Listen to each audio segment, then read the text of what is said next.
বিশিষ্ট ইসলামী চিন্তাবিদ জনাব হযরত মাওলানা জসিমউদ্দিন সাহেব বারাকাল্লাহু বিহায়াতি।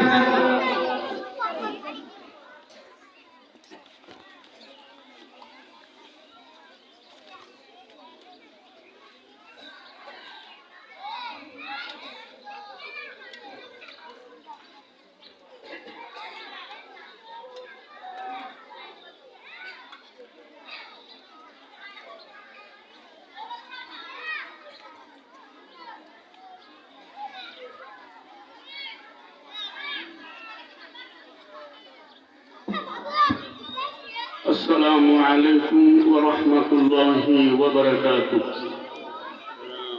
الحمد لله وكفى وسلام على عباده الذين اصطفى. أما بعد فأعوذ بالله من الشيطان الرجيم. بسم الله الرحمن الرحيم.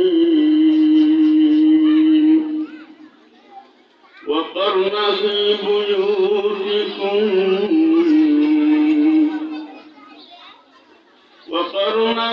بيوتكن ولا تبرجن تبرج الجاهلية الأولى وأقمنا الصلاة وآتينا الزكاة وأطعنا الله ورسوله إنما يريد الله ليذهب عنكم الرجس أهل البيت ويطهركم تطهيرا. وقال سيدنا رسول الله صلى الله عليه وسلم: المرأة إذا صلت خمسها وصامت شهرها وأحسنت فرجها وأطاعت بعلها فلتدخل من أي أبواب الجنة شاءت.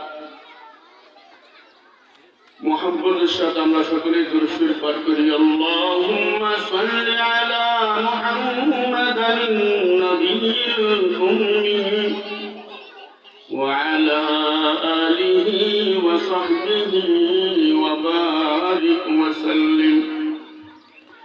اللهم صل وسلم على النبي الأمي وعلى آله وصحبه وبارك وسلم تسليما. हर लहज़ा है मुमिन की नई शान नई आन, गुफ्तारों में किरदारों में अल्लाह की बुरहान। क़हारियु गफ़्फ़ारियु क़ुद्दूसियु जबरूत, ये चारों अनासर तो बनता है मुसलमान। हमसाये जिब्रील हमी बंदे खाकी है, उसका नशीमुन न बखारा न बदख्शान।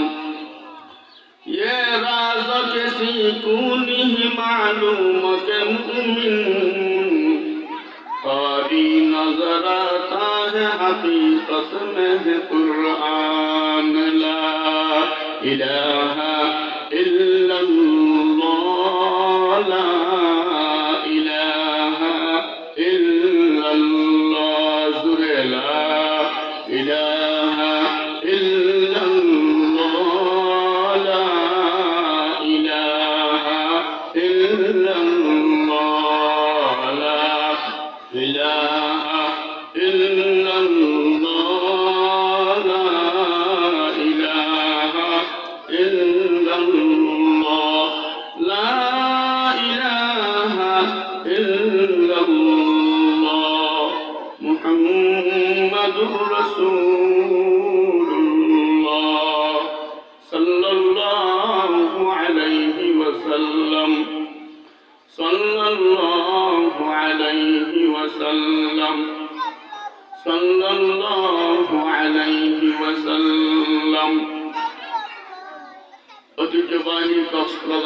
জেলাধীন চকরিয়া উপজেলাস্থ চকরিয়া পৌরসভা ৩ নম্বর ওয়ার্ড শিকদার পাড়ায় অবস্থিত মাদ্রাসাতুস সাহাবাউ রওশন জোহার হেসকানার আজকের এই মহতি অভিভাবক সম্মেলন, আলহামদুলিল্লাহ আমি সর্বপ্রথম আল্লাহ পাকের শুকরিয়া আদায় করতেছি, যিনি আমাদেরকে দ্বীনি মাদ্রাসার মাহফিলে এসে বসার তৌফিক দান করেছেন। সকলে বলি আলহামদুলিল্লাহ।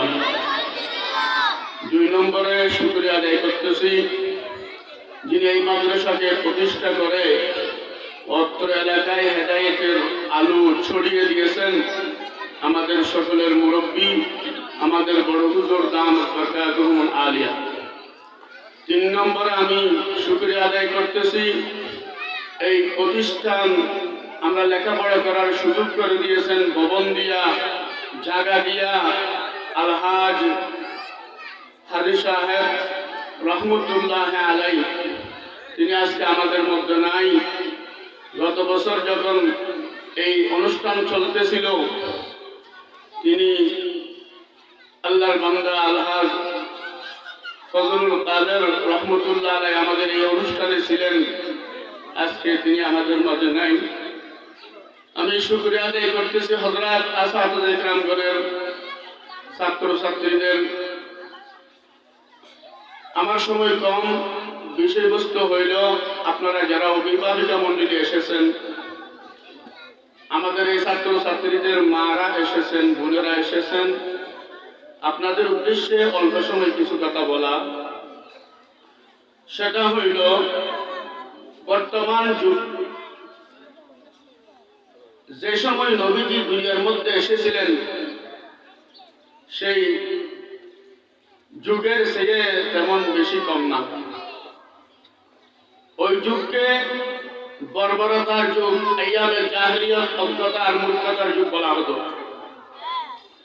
ওই যুগে মানুষ এত গুমরা আর পথভ্রষ্ট নষ্ট হয়েছিল, মা জাতির কোনো মান সম্মান বলতে কিছুই ছিল না। এমনকি মা জাতি দুনিয়ার বুকে জীবিত থাকার অনুমতি পাইত না, পারমিশন পাইত না। মক্কার ঘরের পাশে এখন একটা কবরস্থান আছে, মাকবারে ওয়াদিউল বানাত, যেখানে জীবিত কন্যা সন্তানকে নিজের বাবা জীবন্ত পুঁতে হত্যা করা হতো। আল্লাহর হাবিব সাল্লাল্লাহু আলাইহি ওয়াসাল্লামের আগমনের পর আল্লাহ তাআলা এই মা জাতির মান সম্মান ইজ্জত আবরু বৃদ্ধি করেছেন। দুনিয়াতে বেঁচে থাকার জন্য তাদেরকে আল্লাহ পাকের পক্ষ থেকে নিরাপত্তার অঙ্গীকারবদ্ধ হয়েছেন। এই যুগেও আমার মা জাতি, মহিলা জাতি যদি নিজের সম্ভ্রম হেফাজত করতে চায়, নিজের মান ইজ্জত রক্ষা করতে চায়, নিজের জীবন রক্ষা করতে চায়, ইফতেজিং থেকে বাঁচতে চায়, দর্শিতা হওয়া থেকে বাঁচতে চায়, খারাপ মানুষের কুদৃষ্টি থেকে বাঁচতে চায়, এসিড নিক্ষেপ করে হত্যা হওয়া থেকে বাঁচতে চায়, ধর্ষণ করে হত্যা করা থেকে বাঁচতে চায়, সেই আল্লাহর কোরআনের আইন আপনাকে বাঁচাবে। সেই বিশ্ব নবী সাল্লাল্লাহু আলাইহি ওয়াসাল্লামের 63 বছরের নবুয়ত জীবনের সেই আল্লাহর কোরআন আপনাকে বাঁচাবে। আল্লাহ তাআলা সেই গ্যারান্টি দান করেছেন। সূরা আহজাব 33 নম্বর আয়াত আল্লাহ পাক বলেন, وَقَرْنَ فِي بُيُوتِكُنَّ وَلَا تَبَرَّجْنَ تَبَرُّجَ الْجَاهِلِيَّةِ الْأُولَى। আল্লাহ পাক বলেন, হে আমার মহিলা সম্প্রদায়, মহিলা জাতিরা, আপনারা আপনাদের ঘরের ভিতরে গৃহস্থ আপনারা বসবাস করুন। অজ্ঞতার যুগের, জাহিলিয়াতের যুগের, মূর্খতার বর্বরতার যুগের মহিলাদের মতো সাজগোজ করে বাহির হবে না। দুই নম্বর ওয়া আকিমনাস সালাতা, নামাজকে প্রতিষ্ঠা করো, নামাজ কায়েম করো। ওয়া আতিনাস যাকাতা, তিন নম্বর যাকাত আদায় করো যদি সম্পদের মালিক তুমি হয়ে থাকো। চার নম্বর ওয়া আতিনাল্লাহ ওয়া রাসূলাহ, আল্লাহ এবং আল্লাহর রাসূলের ফরমাবরদারি করো, হুকুম মানো। আল্লাহ তাআলা বলতেছেন এই চারটা হুকুম মা জাতিকে, আমার মহিলা বান্দীদেরকে আমি এজন্য দিলাম, ইন্নামা ইউরিদুল্লাহু লিইয়ুযহিবা আনকুমুর রিজসা আহলাল বাইতি ওয়া ইউতাহহিরাকুম তাতহীরা। আল্লাহ তাআলা আল্লাহর হাবিব হুজুর পাক সাল্লাল্লাহু আলাইহি ওয়াসাল্লামের পরিবারের মহিলাদেরকে, আমাদের মা জননীদেরকে, উম্মাহাতুল মুমিনিনাতকে আল্লাহ তাআলা সম্বোধন করে একথা বলতেছেন যে আমি আল্লাহ চাই লিইয়ুযহিবা আনকুমুর রিজসা আহলাল বাইত, সমস্ত খারাপি, সমস্ত ইফতিজিং, সমস্ত অসম্মান, সমস্ত দর্শন, সমস্ত জানাবি বিচার, সমস্ত নারী জাতির লাঞ্ছিতা অপদস্থা, নারী জাতির কোন প্রকারের সমাজে দাম না থাকা এ জাতীয় খারাপি থেকে আমি আপনাদেরকে পাক পবিত্র করতে চাই। সুবহানাল্লাহ। ওয়া ইউতাহহিরাকুম তাতহীরা, আমি আপনাদেরকে পবিত্র রাখতে চাই, কোন খারাপ মানুষের কুদৃষ্টি যেন না পড়ে, দর্শনের শিকার হয়ে যেন কোন হতে না হয়, আল্লাহ পাক গ্যারান্টি দিয়েছেন। এখন প্রশ্ন, হুজুর তো ঘরের ভিতরে থাকলে আমার অসুখ হয়েছে আমি কি করব, ডাক্তার কি করে আনবো? আমার বাবার অসুখ হয়েছে আমি কি বাবার বাড়ি যাব না? এই আয়াত শরীফের ব্যাখ্যায় এবং বুখারী শরীফে, মুসলিম শরীফে একটি হাদিস শরীফ নবীজি বলেছেন। বুখারী শরীফের 4795 নম্বর হাদিস, মুসলিম শরীফের 2170 নম্বর হাদিস। রাসূল বলেন, ক্বালা সাইয়্যিদুনা রাসূলুল্লাহ সাল্লাল্লাহু আলাইহি ওয়াসাল্লাম, قد أذن لكن أن تخرجن لحاجتكن، قد أذن لكن أن, অবশ্যই অবশ্যই ইসলামের পক্ষ থেকে, আল্লাহর পক্ষ থেকে পারমিশন দেওয়া হয়েছে, ইজাজত আর অনুমতি প্রদান করা হয়েছে, বিশেষ প্রয়োজনে আপনি বাহির হতে পারবেন, তবে আপনাকে বাহির হইতে নিষেধ করেছেন। তার অর্থ এই নয় একেবারে বাহির হওয়া যাবে না, বরং বাহির হওয়ার সময় ঘরের ভিতরে থাকলে যেভাবে আপনার সৌন্দর্য পরপুরুষ দেখতো না, বাহির হওয়ার পরেও আপনি সুন্দর বুরকা পরিধান করবেন, ঢিলা ঢালা বুরকা পরিধান করবেন, চেহারা পুরা আফাদ মস্তক পুরা শরীরের সৌন্দর্যকে আপনি আপনার বুরকার মাধ্যমে, কাপড়ের মাধ্যমে আপনি সেটাকে গোপন রাখবেন, যেন আপনি বাহির হওয়ার পরেও ঘরের ভিতরে, সুবহানাল্লাহ, আল্লাহ তাআলা হুকুম ইজাজত দিয়েছেন। এই জন্য আমার যে সমস্ত মারা এসেছেন এখানে, বাবারা এসেছেন এখানে, আমাদেরকে খেয়াল করতে হবে যে আমরা পর্দার সাথে বাহির হব। প্রয়োজনে ডাক্তারের কাছে যাব, আমার সন্তান মাদ্রাসায় যাইতে চাই না, বাবাও নাই, করব কি? সন্তানকে নিয়ে মাদ্রাসায় আপনার যাইতে হয়, কিন্তু পর্দার সাথে যাইতে হবে। আপনার শরীরের কোনো সৌন্দর্য পরপুরুষ যেন না দেখে সেইভাবে আপনাকে বাহির হইতে হবে, আপনাকে যাইতে হবে। আমার মায়েরা, আরেকটা গুরুত্বপূর্ণ বিষয় আপনাদের ব্যাপারে, সেটা হইল আপনাদের জান্নাতে যাওয়ার পথ একেবারে আসান আর সহজ।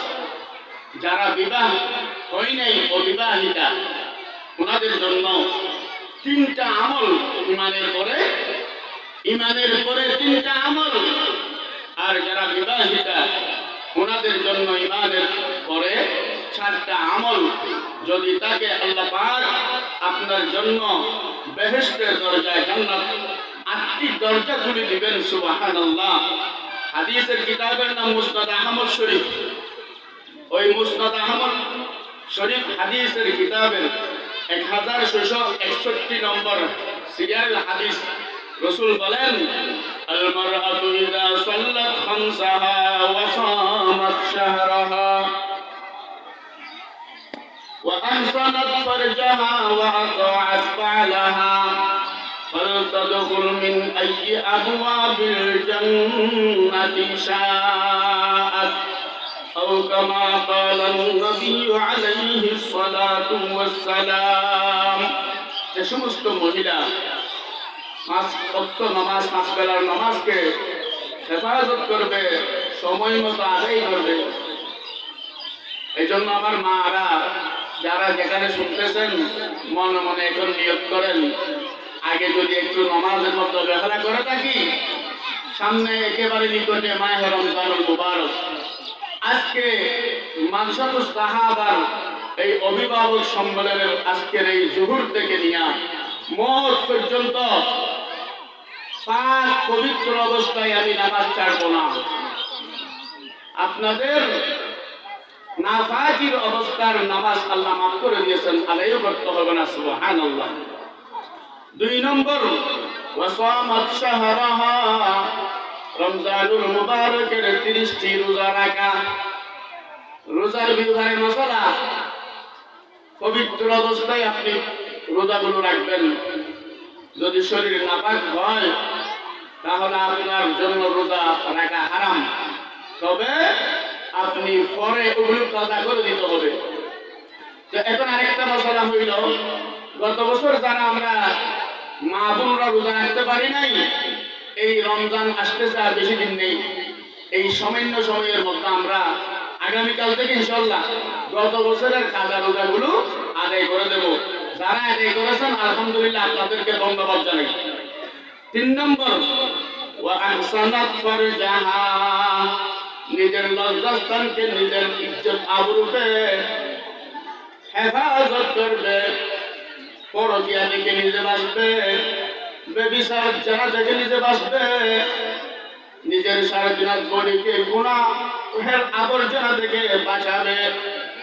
4 নম্বর, ওয়া তাআত বা'লাহা, স্বামীর কথা মতো চলা। এখানে মশলা আছে, স্বামী যদি শরীয়ত বিরোধী কোনো হুকুম করে এটা মানতে হবে না। কেননা আল্লাহর হাবিব আরেক হাদিস শরীফের মধ্যে নিষেধ করেছেন, লা তাআতা লিমাখলুকিন ফি মাসিয়াতিল খালিক, কোন সৃষ্টির কথা মানা যাবে না। স্রষ্টার যেখানে অন্যায় হয়, স্রষ্টা যেখানে আল্লাহ পাক যেখানে আপনার উপর নারাজ হয়, ওই বিষয়ে মানা যাবে না। এই জন্য যে সমস্ত পুরুষরা আছেন আপনাকে সজাগ হতে হবে। আপনার স্ত্রীকে এমন হুকুম করবেন না যেটা আল্লাহ নারাজ হয়, নবীজি নারাজ হয়, ইসলামের বহির্ভূত হয়। যেমন আপনার বন্ধুরা করে আসলো আর আপনি স্ত্রীকে বাধ্য করতেছেন, আমার বন্ধুদেরকে চা দাও, পানকা হইয়া দাও, আমার বন্ধুর পাশে বসো, আমার বোনের জামাইয়ের পাশে বসো, আমার দুলাভাইয়ের পাশে বসো। ও নিমত হারাম, খুদাদ্রোহী পুরুষ, তোমার পর খুদার গজব পড়ো। তোমার স্ত্রী তোমার জন্য, তোমাকে পান খাওয়ানো জায়েজ, আপনাকে আপনার পাশে বসে আদর করা জায়েজ, আপনার পাশে বসে সৌন্দর্য দেখানো জায়েজ এবং সওয়াবের কাজ। কিন্তু আপনার দুলাভাইয়ের সামনে আপনার স্ত্রী বসতে বাধ্য নয়, হারাম হারাম। আপনার স্ত্রীকে হারামের দিকে কেন দাওয়াত দিলেন? ও মায়েরা, আপনাদেরকে বলি, আপনার স্বামী যদি সেরকম কোন হুকুম করে, আমার দুলাভাইকে পান খাওয়াও, আমার দুলাভাইকে ভাত খাওয়াও, আমার দুলাভাইয়ের পাশে বসো, খবরদার খবরদার। এরকম স্বামীর এই কথাটা আপনাকে মানাটা হারাম হারাম হারাম, না মানা খরচ। এগুলো বুঝতে হবে। 14 জন যাদেরকে আপনি বিবাহ করা হারাম, লিস্টিত বলতে সময় নেই, এদের সামনে ব্যতীত আর কারো সামনে আপনি সৌন্দর্য প্রদর্শন করতে পারবেন না, মজার মজার আলাপার কথাবার্তা বলতে পারবেন না। প্রয়োজনে মোবাইলে কথা বলবেন, বাহিরে কেউ ডাকলে করে পুরুষ না থাকলে কথা বলবেন, তবে কর্কশ আওয়াজে বলতে হবে, যেন তার দিলের মধ্যে আপনার প্রতি লোভ না আসে। এই জন্য সম্মানিত মহিলা মন্ডলীর সময় একেবারে শেষের দিকে একজন আমার কাছে একবার এরকম বয়ান করতেছে আর প্রশ্ন করতেছে, হুজুর ঘরের মধ্যে তো আমার স্বামী বিদেশ, স্বামীর ছোট ছোট ভাইয়েরা আছে, এরা কিন্তু বয়স্ক, এরা বালেগ হয়েছে, উপযুক্ত বয়স্ক, এখন এদের থেকেও কি পর্দা করতে হবে? এটা এই প্রশ্ন আল্লাহর হাবিবকে করেছিলেন। মিশকাত শরীফের 278 নম্বর পৃষ্ঠায় আছে হাদিস, عن عقبة بن عامر رضي الله تعالى عنه قال قال رسول الله صلى الله عليه وسلم إياكم والدخول على النساء فقال رجل يا رسول الله أرأيت الحمو؟ قال الحمو الموت رواه البخاري ومسلم ومشكات বুখারী মুসলিম মিশকাত শরীফের হাদিস। উকবা ইবনে আমির রাদিয়াল্লাহু তাআলা আনহু রওয়ায়াত বর্ণনা করেন, বিশ্ব নবী বলেন, ইয়াকুম ওয়াদ-দুখুল আলান নিসা, হে যুবকরা, হে পুরুষরা, তোমরা বেগানা মহিলাদের সেখানে ঢুকবে না। বেগানা মহিলারা বেগানা পুরুষদের সেখানে তুমি যাবে না, শুনতে যাবে না, পর্দা ছাড়া যাবে না। فقال رجل يا رسول الله أرأيت الحمو؟ এক সাহাবী জিজ্ঞেস করলেন, হুজুর আপনি স্বামীর ভাইদের ব্যাপারে কি বলেন? স্বামীর ভাই যারা আছে, দিয়র বলদের, দিয়রদের ব্যাপারে কি বলেন? قال الحمو الموت, নবীজি বলেন স্বামীর ভাই দিয়র তার সামনেও যাওয়া যাবে না, বরং সেটার কাছে যাওয়া সে তো মৌতের চেয়েও বড় কঠিন। মৌত মানুষ দুনিয়ার হাইয়া শেষ করে মৌতের মাধ্যমে।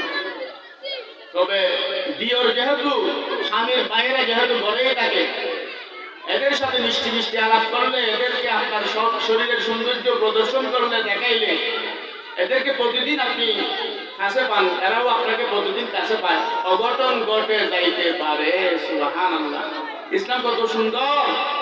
আল্লাহর হাবিব কি সুন্দর করে বুঝে গেছেন উম্মতকে যে দেখো মহিলা তোমার সম্মান। আজকে এই মহিলা জাতি যদি ইসলামের এই কথা, কোরআনের এই বাণী যদি না মানে, তাহলে আবার সেই অজ্ঞতার বর্বরতার যুগের মহিলাদের মতো লাঞ্ছিতা হইতে হবে, অবদস্থা হইতে হবে। কারণ মাছি বসে কোন কলায়, যেই কলার মধ্যে কি নাই আপনার বাহিরের চামড়া নাই, কলা ছুঁড়ে ফেলে যদি রাখেন, মাছি অবশ্যই বলবে। আল্লাহ পাক জানেন, সেজন্য কি করছেন, কলার বাহিরে প্যাকেট দিয়েছেন দামি জিনিস, বাদামের বাহিরে প্যাকেট দিয়েছেন দামি জিনিস। আল্লাহ পাক প্রত্যেকটা জিনিসের বাহিরে প্যাকেট দান করেছেন যেন সুরক্ষিত থাকে, মান মর্যাদায় থাকে। আচ্ছা বলেন, 100 কলা বাহিরের প্যাকেট সহ, চামড়া সহ বিক্রি করলে একটা একেবারে কমপক্ষে হলেও 5 টাকা করে বিক্রি করা যাবে। আর যদি ওই 100টা কলা চামড়া সিলাইয়া ভিতরের কলাটা যদি সুন্দর করে সাজিয়ে রেখে বিক্রি করা হয়, কোন পাগল 100টা কলা 1 টাকা দিয়েও কিনবে না। বলে যে কলা চুলার পরে আর বিক্রি হয় না, ক্রয় করা যায় না, এখানে মাছি বসে, মশা বসে।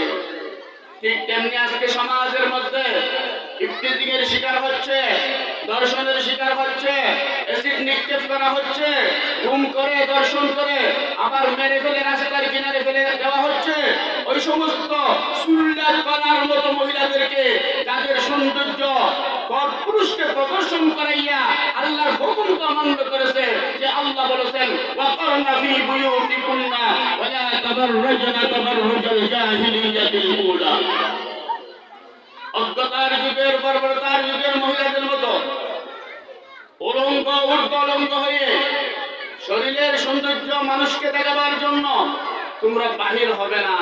যদি বাহির হওয়া লাগে, বুরকা পরিহিতা, নিজের সমস্ত সৌন্দর্যকে দেখে রেখে তারপরে বাহির হবে, গুনাহ নেই, প্রয়োজনে। এজন্য আল্লাহর হাবিব বলেন, এরা হলো নেককার মহিলা, দিনদার মহিলা। এই নেককার দিনদার মহিলা যদি ওয়াক্ত নামাজ আদায় করে, রমজানের রোজা রাখে, স্বামীর হুকুম মতো চলে, পর্দা মতো চলে, এই 4 গুণে গুণান্বিত যারা, নবীজি বলেন ফালতাদখুলু মিন আইয়ি আবওয়াবিল জান্নাতি শাআত। মা জনরা তোমরা, আল্লাহর 8টি জান্নাতের দরজা তোমাদের জন্য খুলে দেওয়া হলো, ওপেন করা হবে। তুমি মরা মাত্র কবরে সেই জান্নাতের নাজ ও নিয়ামত ভোগ করতে পারবে। কারণ প্রত্যেক মানুষ মারা যাওয়া মাত্র তার ব্যক্তিগতভাবে কিয়ামত আরম্ভ হয়ে যায়। ক্বালা সাইয়্যিদুনা রাসূলুল্লাহ সাল্লাল্লাহু আলাইহি ওয়াসাল্লাম মান মাতা ক্বামাত কিয়ামাতুহু, যেই ব্যক্তি মারা গেছে তার কিয়ামত আরম্ভ হয়ে গেছে। এজন্য মা না মরে কেউ থাকতে পারবো না। আমাদের পাশে 2টা কবরস্থান, আল্লাহু আকবার। গত বছর এই মাহফিলে ছিলেন অনেক আল্লাহর বান্দা বান্দীরা আমাদের পাশে এই কবরস্থানে ঘুমাইতেছেন, লক্ষ লক্ষ হাজার হাজার মানুষ এখানে ঘুমাইতেছেন। আমাদের সেই নামি দামি, আমাদের সেই আল্লাহু আকবার নামি দামি সম্মানী, আজকে ওনারা যেমন মারা গেছেন আমরাও মারা যাব, এই দুনিয়া থেকে